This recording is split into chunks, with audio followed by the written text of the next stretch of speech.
Hello everyone, welcome to my channel. I never thought I'd end up living in France. After university, I was planning to return to Canada, but life decided otherwise.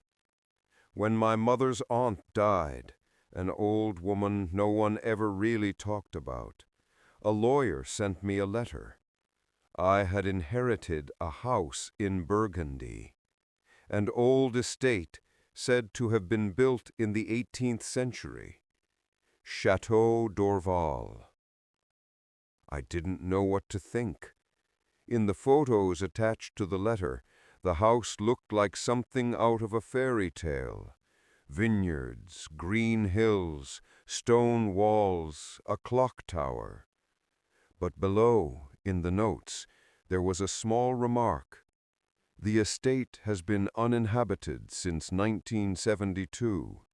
Electricity and plumbing require inspection. No neighbors nearby.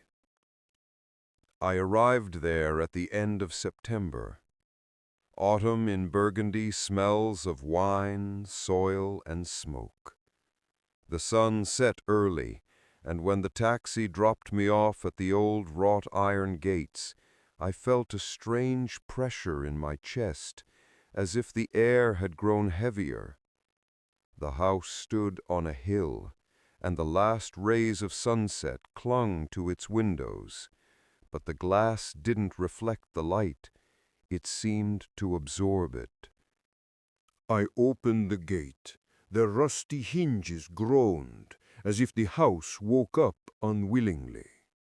Walking up the alley toward the entrance, I had the feeling that someone was watching me from the windows. Not hostile, just observing. Inside, everything was covered in dust. The air smelled of age and iron. The floors creaked beneath my feet, and each step echoed. I turned on my flashlight and looked around the hall. High ceilings, walls hung with portraits, old faces, stern, with eyes that seemed painted alive. On the staircase stood a marble statue of a woman, hands folded, face hidden under a hood. I spent my first night there, without electricity, by candlelight. It was quiet, too quiet. Around midnight, I heard the sound like something metallic falling upstairs. When I went to check, nothing. Just a long corridor with closed doors and the faint smell of smoke. The next morning, I drove to the nearest village, about 20 minutes away. A small shop, a cafe, a couple of old men. When I told them where I was staying, the bartender, a tall man with thick mustache, stopped wiping his glasses and looked at me. "At Château d'Orval?" he asked. I nodded. He smirked, not kindly. "I wouldn't spend the night there, monsieur." I asked why. He shrugged. "Old stories. They say the last owner went mad. His wife was found in the well. No one's lived there since." I tried to smile. Superstitions, common in the provinces. But when I left the cafe, an old woman by the window crossed herself as I passed. That evening I returned to the house. I began tidying up, swept the dust, checked the fireplaces. On the second floor, I found the library, a huge room smelling of leather and mold. Books in French, Latin, even Old English. On the wall hung a portrait, a man in a black suit with a marble pale face. Below, a plaque read, "Gérard Dorval, 1783-1839. His gaze was strange, not evil, more curious. I turned away, and I swear, something clicked softly in the corner, as if a current ran through the floor. On the third night, the sounds began. At first, light footsteps in the attic, then rustling behind the walls. I thought it was rats. I set traps, but in the morning they were empty. Yet on the floor, right beside my bed, I found footprints, small, bare, with long, thin toes. They led to the window and disappeared. I tried to convince myself I'd imagined it, but that evening something else happened. While reading by the fire, I heard a sound from the next room, a clear metallic ringing, as if someone had run a fingernail along a glass. I went to check. The room was empty, but the window was wide open, though I was sure I had closed it. The curtains trembled in the wind, and on the window-sill lay an old brooch in the shape of a snake. I picked it up, cold, heavy. On the back, engraved words, "À moi pour toujours," mine forever. A few days later, I found the cellar. The door was locked with an old padlock, but one of the keys fit. The air below smelled of damp earth. The steps went deeper than I expected. I turned on my flashlight. Stone walls, old barrels, broken furniture, and then a niche bricked up, though one section had been broken open. Inside, under a layer of dust, was a portrait of a woman, the same style as those in the hall. On the back, the inscription, Eleanor d'Argent, 1839. I looked up and realized that the marble statue in the hall, the one with the hood, had her hands folded exactly like the woman in the painting. That night I barely slept. I kept thinking someone was standing behind my bedroom door. I even heard breathing, soft, like wind under a crack. At dawn, I noticed the door was slightly open. I was sure I had closed it. I went downstairs to get some air, but the gate to the yard was chained shut from the inside. I didn't remember doing that. The metal was covered in frost, though the morning was warm. On the fifth day, I found a journal in the library behind a row of books, dusty, bound in leather. The French was old, ornate, but I could understand. Gerard Dorval had written, "Eleanor has been silent for 3 days. She does not leave her room. The wine has driven her mad. But I will not let her go. No one will take her from me. This house is her tomb and her temple." Further pages were stained brown. The last entry read, "When the moon is full, it will end. I will close her eyes and leave a sign so that no one disturbs us."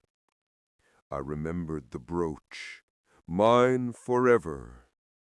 That night, under a full moon, the house came alive. The wind howled in the chimney. Shutters groaned. I woke to the sound of footsteps in the corridor. Soft, slow. I grabbed my flashlight and went out. At the end of the hallway, I saw a figure, a white dress, long hair. I called out. She didn't turn. When I got closer, no one. Just cold, as if I'd opened a door into frost. On my way back, something glinted on the floor, a piece of glass. I picked it up, a shard of a mirror. On it, fingerprints, not mine. I started losing track of time. Days blended with nights. Sometimes I thought I heard whispers behind me. French words, fragments. Ne pars pas. Don't leave.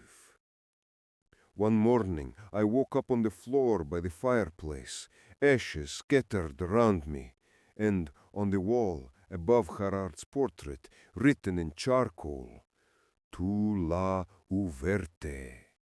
You have opened it. I tried to leave, packed my things, went to the gate, but the car wouldn't start. Battery dead, though I hadn't left the lights on. The wind rose, and it seemed the house was humming from within, like a vast beehive. I ran back to escape the rain, and as I slammed the door, it locked itself. A click. I pulled. Nothing. The windows wouldn't open. Then I heard music. A piano. A soft melody, like from an old music box. It came from upstairs. I climbed up. Light glowed in the corridor, warm, golden, like candlelight. The library door stood ajar. I went in. A woman sat at the piano. I saw only her back, long hair, white dress. The music flowed gently, mournfully. I said, "Who are you?" She didn't answer. I came closer and realized the keys weren't moving. The sound continued, but her fingers didn't touch them. She turned her head. There was no face, only a smooth white surface, like porcelain. I stumbled back, fell, and in that instant the light went out. When I came to, dawn was breaking. The piano was closed. The woman was gone. But on the floor beside me lay the brooch, the same snake. I picked it up and felt a pulse, a real heartbeat under my fingers. I dropped it in shock, and when I looked again, it was gone. Only a dark mark remained on the floor, as if the metal had burned into the wood. I knew I had to leave. To hell with the inheritance. I broke the kitchen window, climbed out into the yard. The sky was gray, drizzle falling. I ran toward the road, never looking back. But at the gates I heard something open behind me, a slow creak. I turned. The door to the house stood wide open, though I hadn't touched it. On the threshold stood the marble statue, the hooded woman. Only now her hands were outstretched, and in her palms the snake brooch. I ran. 2 days later I returned with the police. The door was closed. Everything looked calm, as if the house were asleep. Inside, no statue, no journal, no portrait of Gerard. The library was empty, the walls clean. The officer said I'd probably suffered hallucinations from mold or fungus. They found traces of ash and charcoal, but nothing unusual. I left that same evening. 2 years have passed. I live in Lyon now, work as a translator. But sometimes at night I dream of that house.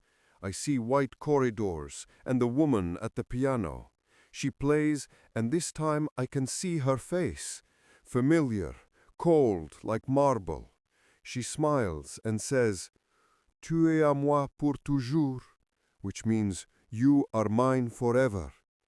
And every morning when I wake up, I feel cold metal in my hand, the brooch, the same one.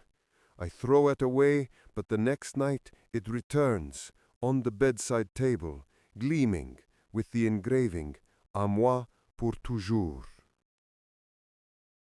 Good night. Don't forget to subscribe to the channel.